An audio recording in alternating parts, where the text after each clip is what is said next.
It seems our memories are interconnected, much like a vast network. He began his journey in music, and I had the privilege of introducing him on his very first television appearance. At 81 years of age, Diana Ross has finally unveiled the truth regarding Michael Jackson. Diana Ross stands as one of the most influential African American artists globally. However, the public has consistently shown the greatest curiosity towards her unique connection with her boy, Michael Jackson. Many individuals who collaborated with them both share a common sentiment: never probe too deeply into the affairs of Michael and Diana Ross. There was an undeniable undercurrent, something elusive, personal, and profoundly unexpressed.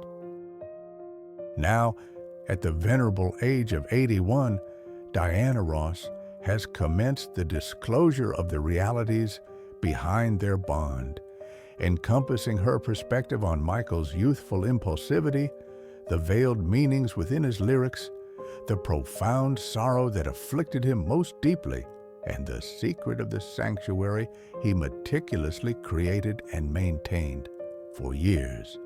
So, what transpired between them?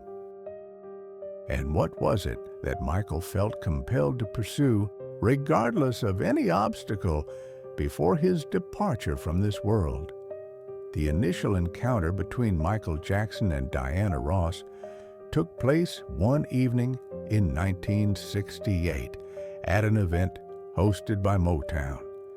He was merely a 9-year-old boy, small and shy, clinging to his older brothers within the Jackson Five. Amidst a gathering filled with sharp, discerning gazes, Michael remained largely silent. His hands betrayed a tremor as he attempted to project confidence, but his eyes revealed his inner state, wide and uncertain, as though he were being drawn into a realm unsuitable for a child. And then, amidst that dazzling assembly, a figure stepped forward. Diana Ross was not merely Motown's most radiant star. She was the undisputed queen of a musical dominion that held sway over America. She inclined her head and softly addressed him as "Sweetheart." From that precise moment, everything shifted. An unseen cord tightened between a young boy and the woman, more than 20 years his senior, who instilled in him the belief that he was destined for greatness. Diana possessed all that Michael craved: the spotlight, independence, grace, magnetism, and the freedom to be authentically himself. When Diana's gaze fell upon Michael, it conveyed the perception of someone who recognized his latent potential. They embarked on an unusual, undefined association, neither strictly maternal nor merely platonic. In later years, he would articulate it with a single encompassing phrase: mother, sister, and companion. In 1971, when The Diana Show premiered, millions of American viewers witnessed Michael Jackson standing alongside Diana Ross on stage for the very first time. Yet, concealed from the audience's view were the confidential narratives unfolding behind the scenes. The connection between Diana Ross and Michael Jackson transcended conventional categorization, and Michael, propelled by a force more profound than simple admiration, went on to make audacious, unexpected choices that no one could have foreseen. The sensationalist press fueled rampant speculation with suggestive headlines, hinting at a mentor-protege affection, a devotion that disregarded boundaries, and even murmurs of an illicit romance between two titans of the music industry. For decades, Diana observed it all, yet remained silent. Now, at the age of 81, As her public prominence begins to wane, Diana has decided to break her silence. Her intention is not to solicit attention. Rather, she wishes to illuminate Michael's enigmatic actions, enabling them to be understood with the respect that this icon rightfully deserves from the public. In 1978, Hollywood was jolted by the announcement that Michael Jackson had accepted a role in The Wiz. Many perceived this as a precarious career decision during a period of stagnation. However, for Michael, that particular film represented his sole opportunity to be in close proximity to Diana Ross. As the production of The Wiz began to materialize, director Sidney Lumet and producer Quincy Jones initially harbored doubts concerning Michael Jackson's acting prowess. Even the public voiced criticism regarding the news of Michael Jackson's casting. To many, he remained the boy from the Jackson 5, not a legitimate actor. Nevertheless, numerous accounts emerged indicating that Michael Jackson actively pursued every avenue to join the film, consistently leveraging his existing connections. Owing to substantial advocacy from Rob Cohen and Berry Gordy, who maintained close ties with Diana Ross, Michael was ultimately granted the chance to portray the Scarecrow. However, one aspect is undeniable. Michael Jackson's participation in The Wiz extended beyond contractual obligations. If one were to inquire about his motivation, the answer would likely be because she was involved. Diana Ross was cast as Dorothy, the Scarecrow's guide. Had Michael, embodying a naive scarecrow yearning to discover the capacity for thought, reflected his own 20-something self, unblemished and harboring an intense affection. On screen, they performed two duets, Ease On Down the Road and Brand New Day. They sang together as they commenced their journey away from the fields, encouraging one another to conquer their anxieties. And in their personal lives as well, they traversed the shadowy territories of youth, internal conflict, and uncertainty within the glamorous world. The Wiz was subsequently characterized as a cinematic misstep by the press, but for Michael, commercial success was not the paramount objective. This marked the first occasion he could sit alongside Diana, share a meal without evading paparazzi. He could simply be himself, not the king of pop or a Motown legend, but merely Michael, a shy young man deeply infatuated. However, the most startling revelation did not end there. Diana Ross disclosed a surprising detail. Throughout the filming process, Michael extended multiple invitations for her to spend the night at his private residence. Yet, for a 20-year-old Michael Jackson and Diana Ross, at the zenith of her stardom, having once been his mentor, such intimacy could not be purely professional. The media at the time lacked definitive proof, but industry whispers began to circulate. A few journalists covering the production of The Wiz made discreet notations about evenings when Diana did not return to her hotel. Certain assistants revealed that Michael consistently inquired before the morning shoot whether she had slept well. No one definitively articulated what transpired between them. Diana offered no explanation, and Michael, he underwent a transformation following The Wiz. His stage smiles diminished, his interviews grew more subdued. Yet, a novel quality became apparent in his eyes: tranquility. The Wiz proved to be a commercial disappointment. But for Michael, it represented a silent triumph, a victory devoid of gilded accolades or spotlights, marked instead by tranquil evenings in a modest apartment where they were no longer public figures, but simply two solitary souls who found solace in each other. Subsequently, the film concluded. They each returned to their separate orbits. And it would be many years later, during a pivotal moment, that Michael Jackson would perform an act that astonished everyone.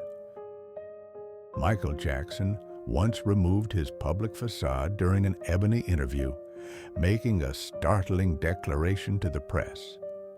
Throughout his career, Michael Jackson consistently resided behind the fortifications of fame and the dread of emotional harm.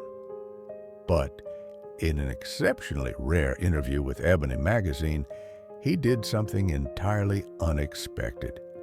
He shed his disguise and spoke his truth. It was 1982. Michael was already an internationally acclaimed star, though he had not yet entered his thriller phase. Ebony magazine dispatched a journalist to meet him at the recording studio. Initially, the encounter was amicable until the reporter inquired about the individual he held most dear. The atmosphere immediately became somber, and then he uttered a single sentence. "It's Diana Ross. I love her." The entire room seemed to fall silent, holding its breath. All eyes turned to Michael, not with the customary admiration, but with profound astonishment. Diana Ross, the woman nearly 2 decades his senior who had guided him from his early Motown days, whom the entire world recognized as Michael's mentor, his sister. But then, Michael Jackson chuckled. "I'm just kidding." The interview subsequently caused a significant stir across various newspapers. Many later contended that it was merely an impulsive utterance, a fleeting remark from an artist inhabiting a distant fantasy. However, if one re-examines that footage, a genuine emotion becomes apparent, something that cannot be feigned. It was the look in the eyes of a man gazing upon the woman he cherished. Diana Ross later revealed that Michael had confided in her his desire to marry her, stating that if he had the opportunity, he would not hesitate, requiring no public endorsement or media validation. Nevertheless, this sincere confession left Diana feeling deeply troubled. She was considerably older than him. That generational disparity, compounded by the pressures of the entertainment industry, led her to believe that such a relationship was too naive. While she comprehended Michael's sentiments, Diana understood that the harsh realities of their circumstances would preclude them from achieving the desired outcome. At that juncture, Michael was just over 20 years old, whereas Diana was past 40. Hollywood would perceive this as unconventional, even subject to ridicule. At that time, Hollywood was already notorious for its inconsistent standards. If an older man engaged in a relationship with a younger woman, it was frequently viewed as a testament to his charm. Conversely, an older woman dating a younger man was often labeled as a cougar or a boy toy hunter. Perhaps what affected Michael most profoundly was that individuals did not believe him, and even the person he adored did not place faith in his words. They attributed it to a promotional ploy or the misguided fantasy of a boy unwilling to mature. However, unrequited affection over an extended period can gradually evolve into something almost perilous and eventually be easily dismissed. Perhaps this is why, when Diana married, Michael did not choose to confront her directly, but instead expressed himself differently, in secrecy, through his shrine. In 1982, the entirety of Hollywood was shaken by the news that the esteemed Diana Ross had wed Arna Ness Jr. As the news disseminated, the entertainment world was awash with congratulations. However, while the public celebrated, Michael quietly folded the wedding invitation and vanished mysteriously. He even withdrew his intentions to attend Diana's wedding, prompting speculation at the time from the press regarding a disagreement between the two. Nevertheless, in a subsequent interview, Diana Ross herself divulged that Michael's reaction stemmed from profound distress. This was because Diana was no ordinary woman. In private conversations, Michael frequently repeated the haunting refrain, "If I were a few years older, she wouldn't have fallen into someone else's hands." He could not conceal his jealousy of Arna Ness Jr., who had become Diana's husband. Those close to him reported that at that time, Michael was on the verge of emotional collapse. In his 1988 memoir, Moonwalk, Michael shared, "When I learned that Diana Ross was getting married, I was happy for her, but at the same time, it was difficult for me because I had always loved Diana and always will love her." He confessed to experiencing hurt and jealousy, even as he consistently wished her well. Following this, Michael isolated himself in his room, refusing all visitors. The door remained shut, and anyone who knocked was met only with a head shake from within. He skipped meals, even declining his favorite dishes. When an insistent friend inquired about his absence from the wedding, Michael simply whispered, "I loved her, and I always will." Following that wedding, Michael temporarily withdrew from the public eye. Outsiders interpreted this as a vacation, but his friends were acutely aware that he was learning to navigate his sorrow. Even more astonishingly, the day Michael filed for copyright for the song Dirty Diana coincided precisely with the day Diana Ross married Arna Ness Jr. Dirty Diana was released in 1988 on the Bad album, and its title and lyrics ignited controversy for years to come. Dirty Diana is a potent rock anthem concerning groupie fans who pursue famous bands, often attempting to seduce musicians backstage. The lyrics narrate the story of a woman named Diana, who is seductive, reckless, and captivating, trying to entice a singer who is already committed. The singer within the song grapples internally with the dichotomy of temptation and fidelity. She's saying she knows your game. She's saying she's figured you out. Initially, Michael explained that the song was simply about obsessive fans. However, the temporal correlation was subsequently discovered, undermining that explanation. A coincidence, perhaps, but it was too precise to be accidental. And then came Remember the Time. No one needed to ponder for long. Jermaine Jackson, Michael's brother, stated directly, "Michael wrote that song for Diana." In the music video for Remember the Time, Michael portrays a man striving to appease a powerful queen. Although all indications were evident, Michael never publicly acknowledged that the song was dedicated to Diana. He was apprehensive, afraid that the woman he loved might distance herself, feel pressured, or be wounded by emotions he could not control. This was his method of safeguarding his heart. He preferred to allow speculation rather than risk rejection or misunderstanding from the woman he adored. When Diana Ross heard rumors regarding Dirty Diana, she was incensed and contacted Michael directly to seek clarification.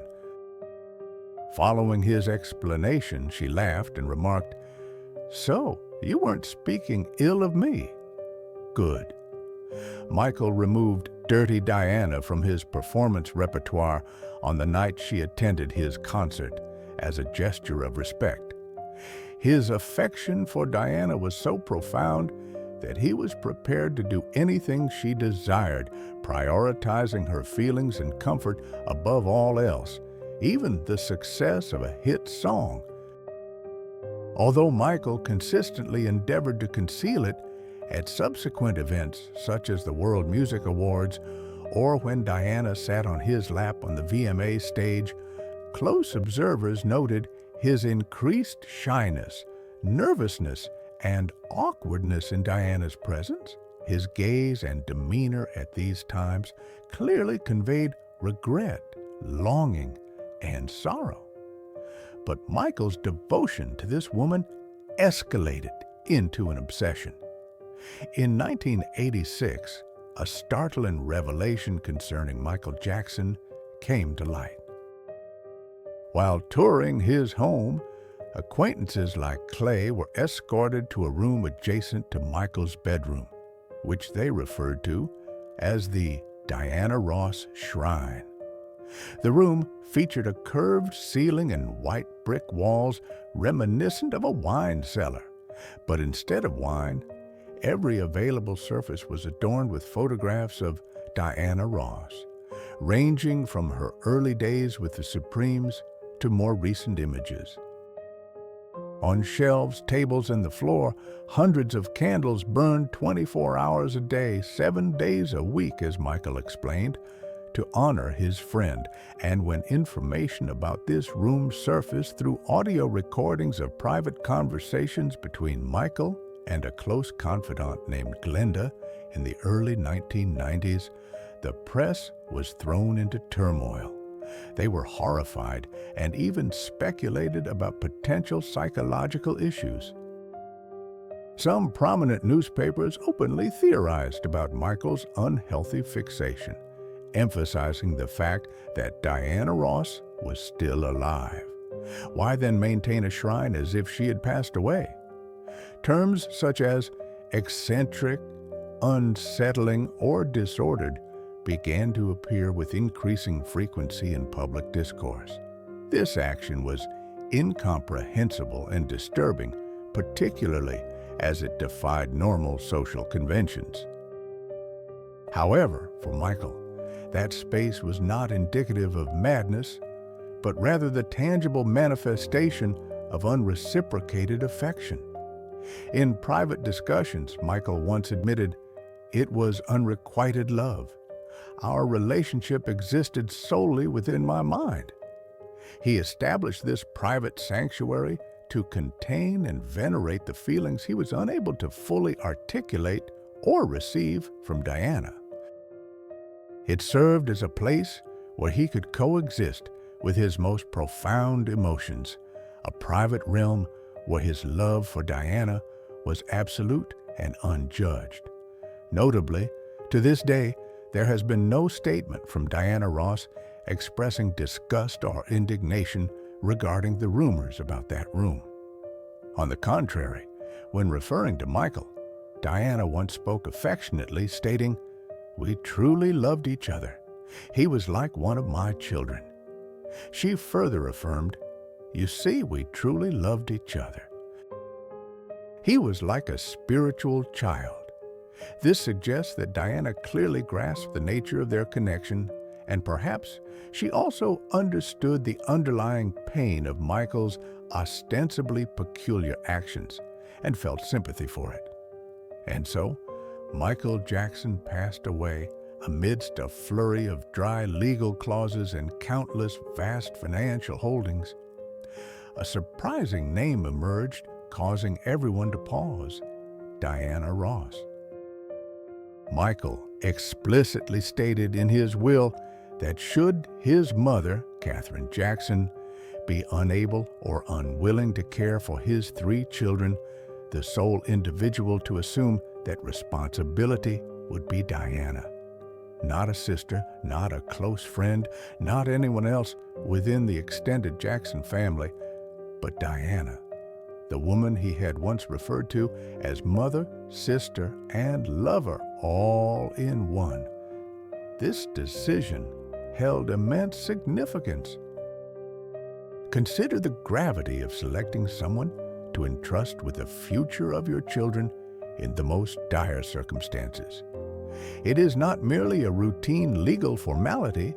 The paramount consideration is trust. And Michael placed his trust in Diana. Outsiders would likely struggle to comprehend. They might question, why would someone as private and guarded as Michael, who consistently avoided commitments and approached all relationships with caution, repose such absolute trust in Diana?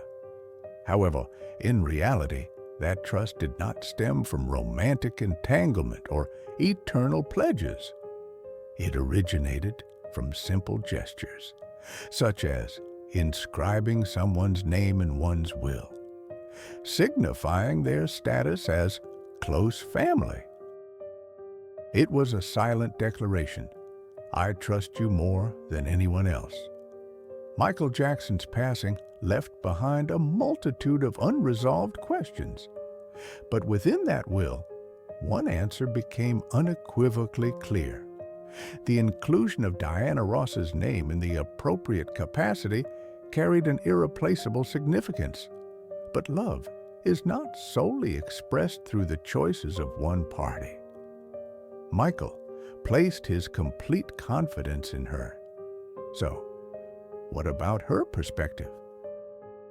Or was that affection, sustained over all those years, merely a taut thread connecting care, admiration, and a boundary that neither dared to transgress?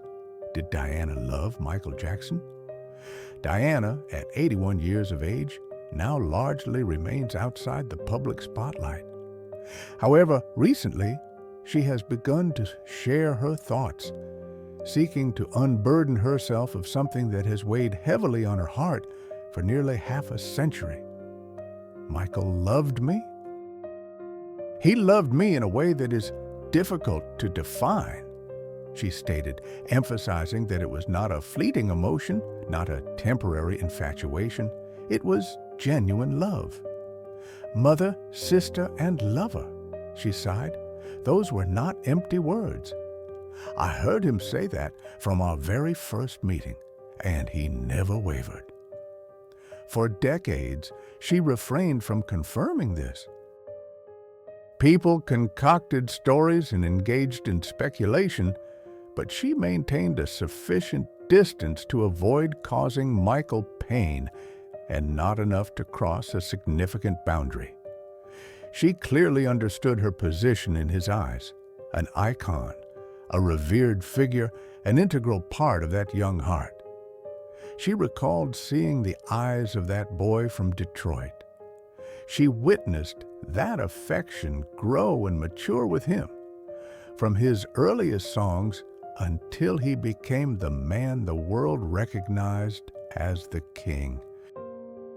I knew my place in his heart, and precisely because I knew that I did not dare reciprocate, she explained, not because I didn't care, but because I understood that love, when intertwined with admiration, would become so delicate that even a minor deviation could shatter everything. She continued, he offered me a form of love that I am uncertain I could have managed. And because I recognized its profound nature, I hesitated to jeopardize it. When asked directly, so, did you ever love him? Diana replied, I cared for him deeply. I cared with every fiber of my being. But to say I loved him in the same way he loved me, I cannot honestly claim that. Perhaps what pains her most is that this affection persisted for so long, kept in silence to the point where no one could fully grasp it. Yet, even now, at 81, she vividly recalls every detail, every glance, every utterance of Michael as if no distance or years had ever intervened. It was a love that yearned until his final moments. But in his will, an answer was clearly articulated, not through words, but through his actions. The placement of her name in a position of ultimate responsibility, carrying an irreplaceable significance. Perhaps this was Michael Jackson's way of conveying to the world that, regardless of the triumphs and tribulations of his life, the immense glory or the profound misunderstandings, there existed a love that resided in his heart until his very last breath. A love that required no reciprocation, sought no external validation, yet possessed the intensity to surmount all barriers of age, fame, and even death. It was the pure affection of a sincere heart that found its ultimate peace, secure in the knowledge that the woman he adored would forever serve as a sanctuary for the most precious aspects of his life. Share your thoughts in the comments below. As this narrative extends beyond the confines of Hollywood, it is a story about liberation, bravery, and the profound desire for self-expression.